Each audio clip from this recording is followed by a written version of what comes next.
పుట్టినరోజు శుభాకాంక్షలను అందచేయండి అంటూ అమ్మ వనజ నాన్న శ్రీనాథ్ కోరుతున్నారు. మా పాప పుగలినికి పుట్టినరోజు శుభాకాంక్షలను అందచేయండి అంటూ బామ్మ మోహన తాతయ్య శ్రీనివాసన్ కోరుతున్నారు. మా పాప తనుశ్రీకి పుట్టినరోజు శుభాకాంక్షలను అందచేయండి అంటూ తల్లిదండ్రులు సాగరిక రాజు కోరుతున్నారు. మా బాబు నక్షిత్కి పుట్టినరోజు శుభాకాంక్షలను అందచేయండి అంటూ అమ్మ స్నేహ నాన్న దినేష్ కోరుతున్నారు. మా బాబు శ్రీకర ఆదిత్యకి పుట్టినరోజు శుభాకాంక్షలను అందచేయండి అంటూ తల్లి సునీత తండ్రి గౌతమ్ కోరుతున్నారు. మా మనమరాలు షన్వి అక్షరకి పుట్టినరోజు శుభాకాంక్షలను అందచేయండి అంటూ బామ్మ తాతయ్య అమ్మ నాన్న కోరుతున్నారు. మా మనమడు దక్షిరిధన్కి పుట్టినరోజు శుభాకాంక్షలను అందచేయండి అంటూ నానమ్మ పుష్పలత సోదరుడు విజ్యోత్ రాఘవ్ కోరుతున్నారు. మా బాబు పునీత్ కళ్యాణ్కి పుట్టినరోజు శుభాకాంక్షలను అందచేయండి అంటూ తల్లి సత్యసుధ తండ్రి రాఘవ కోరుతున్నారు. మా పాప షన్వికకి పుట్టినరోజు శుభాకాంక్షలను అందచేయండి అంటూ అమ్మ సంధ్య నాన్న సురేష్ కోరుతున్నారు. మా మేనకోడలు గోదా వసుధకి పుట్టినరోజు శుభాకాంక్షలను అందించగలరంటూ మేనత్త వాసవి మామయ్య పవన్ కుమార్ కోరుతున్నారు. ఈరోజు పుట్టినరోజు జరుపుకుంటున్న మీ అందరికీ శ్రీ వెంకటేశ్వర భక్తి ఛానల్ తరపున శుభాకాంక్షలను వజ్రకవచధారి అయిన శ్రీనివాసుని దివ్యాశీస్సులను అందిస్తున్నాం.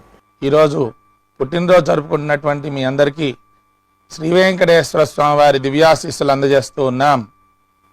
ఓం యో వైతాం బ్రహ్మణో వేద అమృతేన వ్రతాం పురీం తస్మై బ్రహ్మ చ బ్రహ్మా చ ఆయుః కీర్తిం ప్రజాం దదుః భాగధేయేనైవైనం ప్రణయతి బ్రాహ్మణ ఆర్షేయ ఉద్ధరేత్ బ్రాహ్మణో వై సర్వా దేవతాః సర్వాభిరేవైనం దేవతాభిరుద్ధరతి యావతీర్వై దేవతాస్థాః సర్వా వేద విధి బ్రాహ్మణే వసంతి తస్మాద్ బ్రాహ్మణేభ్యో వేద విద్యో దివే దివే నమస్కుర్యాన్నా శ్రీలంకీర్తయే దేతా ఏవ దేవతా ప్రీణాతి పర్యాప్య అనంతరాయాయ సర్వస్తోమోతిరాత్ర ఉత్తమ మహద్భవతి సర్వస్యాప్యై సర్వస్య జిత్యై సర్వమేవ తేనాప్నోతి సర్వం జయతి శతం జీవ శరదో వర్ధమాన ఇత్యభినిగమో భవతి శతమితి శతం దీర్ఘమాయుః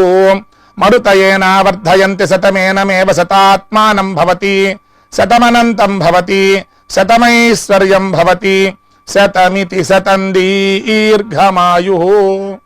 ఈ ఫోటోలోని మా మనమరాలు ఆద్యశ్రీకి పుట్టినరోజు శుభాకాంక్షలను అందచేయండి అంటూ అమ్మమ్మ ఉషారాణి తాతయ్య కృష్ణమూర్తి కోరుతున్నారు. మా బాబు వర్షిత్కి పుట్టినరోజు శుభాకాంక్షలను అందచేయండి అంటూ